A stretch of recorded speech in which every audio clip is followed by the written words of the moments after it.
এই যে বাচ্চাদের একটা দল হয়েছে না এনসিপি, এখনো তো রাজনীতি শেখে নাই, সেদিনের বাচ্চা। এই যে এখন নুরুল কবির সাহেবের নামে দেবেন, এই স্টেটমেন্টে কি আব্দুল্লাহর নাম থাকবে? আচ্ছা, আমার তো না হয় বাদই দিলাম। তিনি বললেন না, এবার তো দেওয়া যাবে না, পরে আমরা দেব, এটা শুধু নুরুল কবিরের হবে। আমি বললাম, আমি অত্যন্ত দুঃখের সাথে জানাচ্ছি, এটাতে সই করা আমার পক্ষে সম্ভব না। তো এই বিষয়টা নিয়ে নুরুল কবির সাহেব খুব অসন্তুষ্ট হয়েছিলেন, এবং আমি যখন জেলে, তিনি দু একটা টেলিভিশন টক শোতে বলেছেন যে মাহমুদুর রহমান আমার বিরুদ্ধে অত্যাচারে সই করতে চান নাই।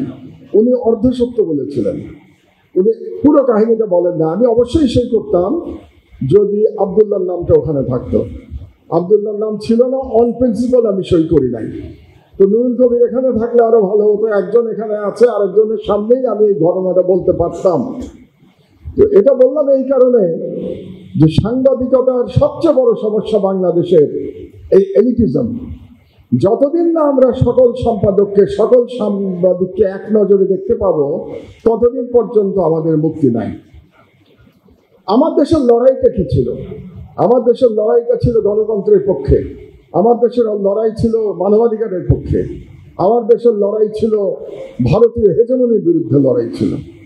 এবং আমরা লড়াই করেছি, কেউ আমাদেরকে বলে নাই, কোনো রাজনৈতিক দল বলে নাই। এখানে মির্জা ফখরুল সাহেব বসে আছেন, বিএনপি কোনোদিন আমাকে বলে নাই যে আপনাকে এইভাবে পত্রিকা চালাতে হবে।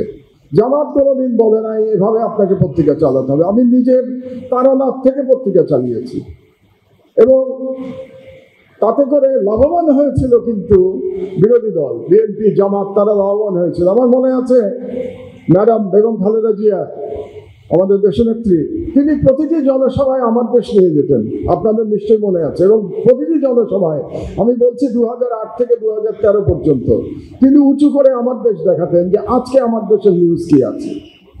আমি বেগম খালেদা জিয়ার প্রতি অত্যন্ত কৃতজ্ঞ। তো তখন আমাদেরকে ব্র্যান্ডিং করা হতো, আমরা বিএনপি পন্থী। এই ব্র্যান্ডিংটা কেন করা হতো জানেন? যাতে আমাদের উপর অত্যাচার করা যায়। আপনি ব্র্যান্ডিং না করলে তো অত্যাচার করতে পারবেন না। তো ব্র্যান্ডিং করা হতো যে মাহমুদুর রহমান যেহেতু বিএনপি পন্থী, কাজেই মাহমুদুর রহমানের উপরে অত্যাচার করা জায়েজ। মাহমুদুর রহমানের উপরে অত্যাচার করলে কোনো সম্পাদক পরিষদ, কোনো সাংবাদিক একটু শব্দ করবে না, তারা তার বিরুদ্ধে কোনো প্রতিবাদ জানাবে না। এটা ছিল বাংলাদেশের সাংবাদিকতার বাস্তব অবস্থা। এটা ভুলে গেলে চলবে না আমাদেরকে। এখন আমাদের ব্র্যান্ডিং হচ্ছে, 11 বছর পরে যখন পত্রিকা আবার বের করলাম, এখন ব্র্যান্ডিং হচ্ছে আমরা ইসলামিস্ট, আমরা দক্ষিণপন্থী, আমরা ফার রাইট। এটাও করা হচ্ছে এই ব্র্যান্ডিং, যাতে করে ভবিষ্যতে আমাদের উপরে আবার হয়তো জুলুম চালানো যায় যারা ক্ষমতায় আসবেন এরপরে। কারণ ব্র্যান্ডিং না করলে আপনি জুলুম চালাতে পারবেন না। এতে আমি খুব আশ্চর্য হই না, কারণ রাজনৈতিক দল স্বভাবতই অসহিষ্ণু। বাংলাদেশের রাজনৈতিক কালচারে রাজনৈতিক দলগুলো সমালোচনা সহ্য করতে পারে না, এটা আমাদের নেচার। আমি দুটো এক্সাম্পল দিই আপনাদেরকে। এই যে বাচ্চাদের একটা দল হয়েছে না এনসিপি, এখনো তো রাজনীতি শেখে নাই, সেদিনের বাচ্চা।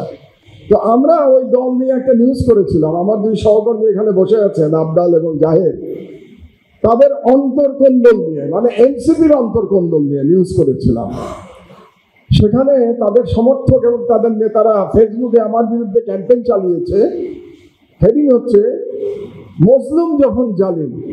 অর্থাৎ আমি যেহেতু এনসিপির বিরুদ্ধে কথা বলেছি, বিরুদ্ধেও বলি নাই, তাদের ভিতরের যে আদর্শিক লড়াই, তাদের মধ্যে যে একটা কম্পিটিশন আছে, কারণ এখনো দলটার রাজনৈতিক অবস্থান খুব পরিষ্কার না।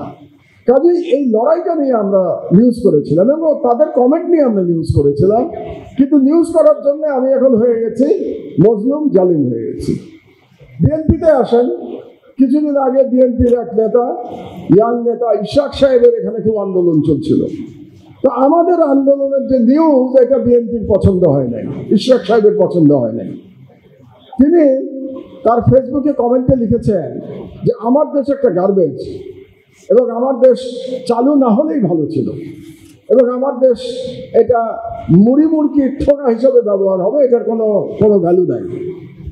তো ইশাক সাহেবকে আমি চিনি না, তার পিতা খোকা ভাই আমার বন্ধু ছিলেন। তো এটা হচ্ছে রাজনৈতিক দলগুলোর অসহিষ্ণুতা। আপনি কোনো কিছু বললেই আপনি এনিমি। তো এর থেকে যদি উঠতে না পারেন তাহলে সংবাদপত্রের স্বাধীনতা ফিরে আসা আমি মনে করি এটা সম্ভব না।